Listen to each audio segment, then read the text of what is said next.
Chapter 4, 4 p.m. UTC-6, 11 p.m. UTC+1. Sudden headache. It was by the pain I knew I'd day-skipped. Once again, backward to the day of my workplace accident, but also ahead to the next hour. I lay in a corridor. Medical posters on the walls, the antiseptic smell of a hospital, a stretcher under me, a waiting orderly. A CT scan is coming, I remembered. I also remembered the promise I'd just made/would make to my God almost a week from that chronological point, that I wouldn't fight the day skips or give in to despair, but instead seek for what God had for me in the situation, as strange as it was. What can I do to figure this out? How do I live with this? But my head hurt too much. Maybe right now I just need to rest. I know from the day skips I will feel quite a bit better even by tomorrow. For the first time in a long time, I think I allowed myself a thin smile. Relief. The CT technician called for me. I was inserted into the machine, and for the next 20 minutes or so experienced its clicks and hums. When all was complete, the orderly brought me to the wing containing the patient rooms. The time was 4:36 p.m. on Friday, January 2nd. My assigned room contained 2 beds. An elderly man occupied the bed next to the window, and I was given the bed nearest the hallway. A nurse entered and went through the admitting procedure. She finished at 4:58. "Oh, looks like you have visitors," she remarked as she prepared to leave the room. Mum and Dad stood at the door. They came in. Mum needed to hug me. "Your boss called us," Dad said. "Are you okay?" My mouth opened with the reply, which it then made to a mostly empty mug on a coffee shop table. "Day skip. Into Saturday." I knew I felt well enough to do what I'd wanted to do last hour/1 day ago in the hospital. Figure this out. How do I live with this day skipping? I finished the coffee while I planned how to begin. I first need to map out what I remember and from when, I concluded. I looked at my phone. Do I use an app to keep track of this? I shook my head. No, there's some things you just need a paper and pen for. Taking my mug to the counter, I paid for a refill. I also asked for a paper and pen. The server paused as if she wondered if she had heard me correctly. Clearly, that was not a usual request. Still, she found what I asked for, and I returned to my table. Turning the page to landscape orientation, what did they call it before computers, I mumbled. I wrote the weekdays I'd been experiencing across the top. Friday 2nd, Saturday 3rd, Sunday 4th, etc., right up to Thursday 8th. Next, down the left-hand edge of the page, I wrote the hours I'd experienced. 1 p.m., 2 p.m., 3 p.m., and the current 4 p.m. Then I drew grid lines. The result was a rectangle for each hour. In the 1 p.m. Friday 2nd rectangle, I wrote work, accident, first aid, paramedics. In the 1 p.m. Saturday 3rd rectangle, home, parents, lunch. With the 4th rectangle, flying, land in Toronto, I spotted a problem. The times listed were only those for Saskatchewan. Since the time in Toronto had been relatively short, I added 2 p.m. local to rectangle 4. Then I inserted a second reference for Paris time beside all the hours on the left-hand edge. 1 p.m. became 1 p.m/8 p.m., and so on. I worked steadily, pausing occasionally to sip coffee or recall a detail. Finally, I came to the 23rd rectangle for 4 p.m/11 p.m., Saturday 3rd, the current hour. Hour schematic was what I wrote in that spot. I laid down the pen and gazed at my creation. Information is a good starting point for whatever action steps need to come. My phone vibrated and chirped with an incoming text, startling me. A text from Jordan. Go Broncos! Oh no, I've forgotten about going to the game with the guys. I checked the time, 4:41. It was just over an hour until they picked me up. I've got time, but I better go. I smirked at the irony of I've got time while I slipped my hour schematic into my inner jacket pocket with my phone. I drained my mug and stood to leave. But my stomach stopped me. Given the amount of time before we left for the hockey game, I thought I'd better grab some takeout. I always found it easy to come up with excuses to avoid cooking. I re-entered the customer line to order. As I shifted from foot to foot in the line, I thought about the schematic. Beyond just a record of the events I was experiencing, I sensed it meant something more. "Sir," came the server's voice, breaking me out of my thoughts. It was plain I'd missed the first call to order. I completed the transaction and stood to the side. My mind likes to pick at things, it seems, often subconsciously, until it gets them. So all of a sudden it hit me. With this schematic, I can make predictions where day skips will take me. Unfortunately, in my excitement, I'd spoken the words, not just thought them. 2 or 3 nearby people had clearly heard me and were busy wondering if they should be worried or amused. I looked away, red-cheeked. But I couldn't believe how eager I felt for the next day skip, to test the theory. A server handed my food to me and I quickly left the building and climbed into my car. Turning the ignition, I checked the car's clock, 4:56. From my jacket pocket, I withdrew the schematic paper. The next day skip will take me to the 4 p.m. hour on Sunday afternoon. I'll be at home on my couch. I think I was staring through my balcony door. Let's see. I put the paper back into the pocket. Rather than starting to drive, I took a bite of the sandwich. After all, never day skip and drive, I quipped to the rather appreciative audience of myself. I continued to chew and watch the clock while it displayed 4:58, then 4:59. In the blink of an eye, I shifted to the couch in my apartment, staring straight ahead through the balcony window. I grabbed my phone. "Right on all accounts!" I exclaimed. My prediction about where I would emerge from the day skip was correct, and my phone told me that it was 4 p.m. on Sunday, January 4th. I grinned a ridiculous grin. I'm starting to figure this out, thanks to my schematic. I reached to find the paper in my inner jacket pocket. That was when I realized I wasn't wearing my jacket. Of course not. I'm at home. The jacket's in the closet. So I rose, went to the entry closet, and felt inside my jacket for that inner pocket. Nothing there. I must have taken it out when I got home, but where did I put it?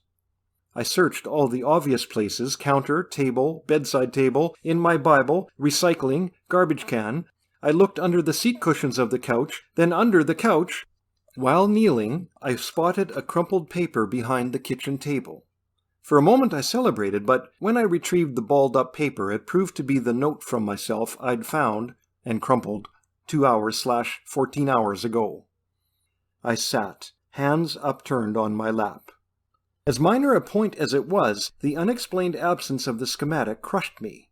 Just when I thought I was figuring out how to deal with this, I grumped. I recalled the decision to not let myself drop into the pit. I took several slow breaths. I stood to look outside. Cold, windy, hazy sky darkening with the early dusk. The problem on the surface involved the missing day skip schematic, but on a deeper level had to do with how I was experiencing time and what that meant in practical, decision-making terms. Eventually I spoke aloud to check if my thoughts made sense. I'm assuming I made a decision yesterday, after coffee, which has affected the whereabouts of the schematic. That's the way it would usually work. You make a decision, and then in all hours following, your decision would affect reality. But ever since my accident, I haven't been experiencing time in chronological order, even though it seems to be passing normally for everyone else. So maybe... I paused for a moment as my reasoning sorted itself out. Maybe I can make a decision now which will affect my actions yesterday. Maybe I can decide now where I will, or did, put the schematic after getting back to my apartment. My head spun with the complexities of the thought. An idea. I would need my luggage to go to Europe. Why not decide that I have put my schematic in the luggage? In the interior of my carry-on bag there was a small zippered compartment. Again, I spoke aloud in order to make my decision more of an official declaration. I decide that I have put and will put my schematic in the interior compartment of my carry-on luggage. I took another breath and went to the bedroom closet. I retrieved the larger bag as well as the smaller. A doubt crept into my mind. If I had put my schematic in the carry-on, why would I have put it back into the closet? But another realization answered the doubt. Usually some random clothes covered my luggage, but when I retrieved the bags from the closet, no clothes covered them, like they had been accessed recently. I unzipped the main zipper of the carry-on bag, then the small interior one. Reaching in, I felt a paper. I pulled out my schematic. I whistled. I'd discovered something utterly profound. how the day skipping could change things. I walked slowly back to my spot on the couch. I checked my phone for the time, 4:56 p.m. I will day skip soon. I checked the schematic for where the day skip would take me. I will re-emerge on the flight to Frankfurt, just after leaving Toronto. I quickly went for a drink of water, then sat on the couch again to wait. The couch seemed to turn into an airplane seat. The quiet of my apartment was replaced by the drone of jet engines and passenger cabin background noise. My head bobbed and I grinned widely. My fist pumped in celebration. My emotions soared like the airplane. That's twice my schematic has helped me successfully predict where the day skip will take me. It was then I realized the passenger in the neighboring seat, a blonde woman probably in her 40s, was peering at me with a most alarmed expression. Excuse me, I ventured. Since the seat next to me is open, I think I'll move over. It'll give us both a little more space. Yes, of course, the woman replied warily, a European accent softening her speech. I'd better not give her anything else to worry about. I shifted one seat over and tried to look inconspicuous. I checked the display built into the back of the seat in front of me. 5:02 p.m., Monday, January 5th. We're still in the Eastern time zone. It's just after 4 back home, and the date follows the pattern. My thoughts returned to my schematic. Where is it in this time? Still in the interior compartment of my carry-on bag? Curiosity needled, so I stood to retrieve the small piece of luggage from the overhead compartment. Yes, my schematic is still here. I breathed a sigh of relief as I took it out. Okay, time to take stock of the situation. What do I know and what do I not know about what's going on? I paused for a few minutes to allow my thoughts to take shape.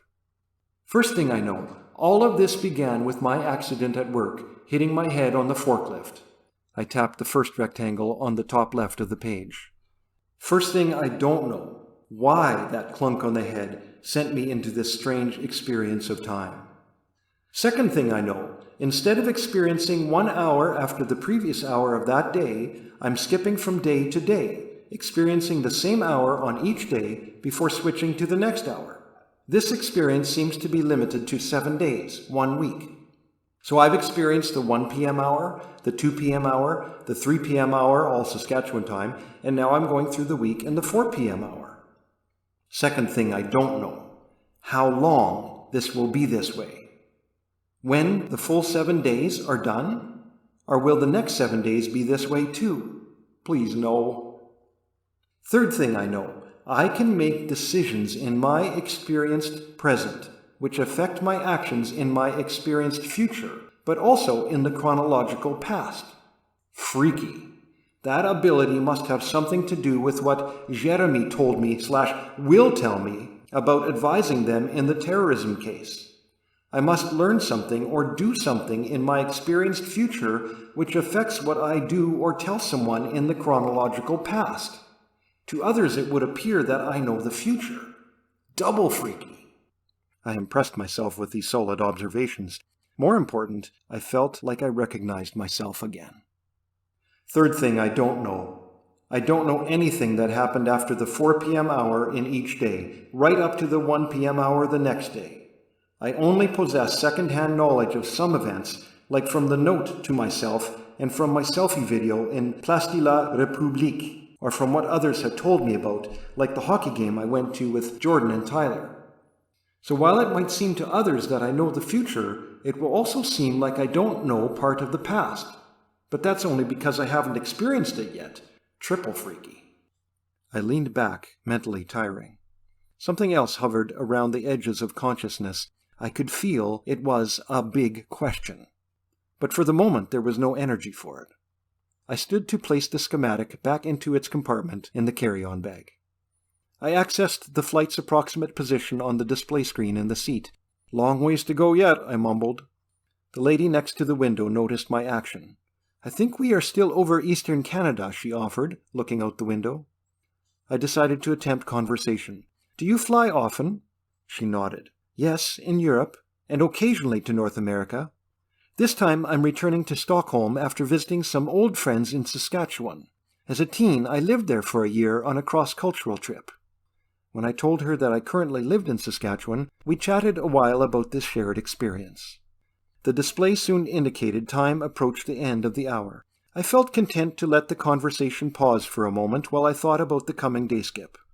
It should take me into Tuesday, to that restaurant in Paris close to the hotel. I think the server was coming with my order. I resolved to figure out that big question while I ate during the next experienced hour. I watched the clock as it progressed. The server approached with the grand style only a French waiter could accomplish. He announced the arrival of my meal as if serving a dish to a king. Guess that's why the price is so high. My stomach growled, urging me to pick up the fork and dig in. I knew I needed to identify and ask myself the big question. But for the moment I was content to eat, take in the surroundings, and enjoy a glass of red wine. When the plate showed nearly empty, I knew the time had come. Ha ha. So unless my experience of time changes, there will be hours when I know what will happen in the chronological future, because I've already found out about it in my experienced past. Does that mean I can change what to others is the future? Is that why this is happening to me, so I can do something for people? I looked around the restaurant at the faces of other customers. A heaviness settled on my soul. No one knows that in only a few hours the magazine office will be attacked. I calculated the times. In about 12 hours, if my count is right. Will any of these people be in that office? Will any of these people die? No way of knowing. The chances of it are small, but 12 people will die, or have died. Can I keep those 12 people from dying? How? I picked at the remaining food.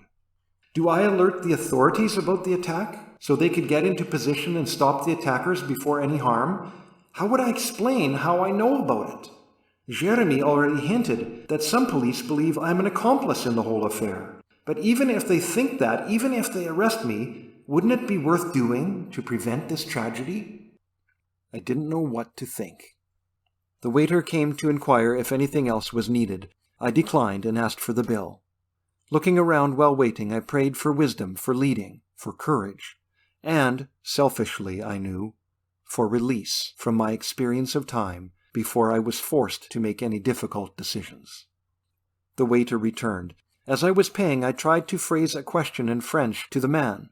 Did he know the location of the Charlie Hebdo offices? It was an attempt to detect if he would ever go near the scene of the soon-to-be terrorist incident. The waiter at first seemed confused, then startled. "Charlie Hebdo?" he exclaimed. "Je ne sais pas et je ne veux pas." I got enough of the man's meaning to understand that he possessed no interest in ever visiting the magazine's headquarters. At least I've done a little. I glanced at the time, 11:47 p.m. Getting close to the next day skip, I looked back to the waiter and requested to stay a little longer.